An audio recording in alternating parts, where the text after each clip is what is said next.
જય શ્રી કૃષ્ણ બધાને। આજે હોટલ જેવો કાઠિયાવાડી વઘારેલો રોટલો ઘરે બનાવ્યો। તો એના માટે 1 કલાક પહેલાં બનાવેલો એક રોટલો લઈ લીધો। એના છે ને મીડિયમ સાઇઝના ટુકડા કરી લીધા। પછી એક કડાઈમાં 2 મોટા ચમચા જેટલું તેલ લઈ લીધું અને તેલ ગરમ થઈ ગયું એટલે એમાં અડધી ચમચી જેટલું જીરું, અડધી ચમચી જેટલી રાઈ, થોડાક મીઠા લીમડાના પાન અને 2 ચમચી જેટલા છે ને સફેદ તલ લીધા છે। અને તલ ને બધું છે ને ફૂટી ગયું ને એ પછી એમાં થોડીક આદુ અને લીલા લસણની પેસ્ટ નાખી દીધી અને એ બધું સતળાઈ ગયું ને પછી એમાં નાની એવી મીડિયમ સાઇઝની ઝીણી સમારેલી ડુંગળી એડ કરી દીધી। પછી ડુંગળી સતળાઈ ગઈ એટલે એમાં મીડિયમ સાઇઝનું સુધારેલું એક ટમેટું એડ કરી દીધું।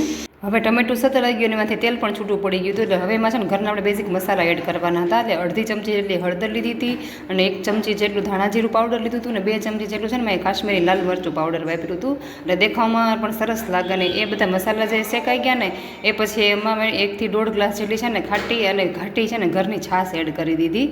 એ પછી બધું મિક્સ કરીને પેલો ઉભરો આવે ને ત્યાં સુધી ઢાંકણ ઢાંકીને ઉકળવા દીધું ને પેલો ઉભરો આવી ગયો એટલે એમાં જે બાજરાના જે પીસ કરીને રાખ્યા હતા ને એ એડ કરી દીધા।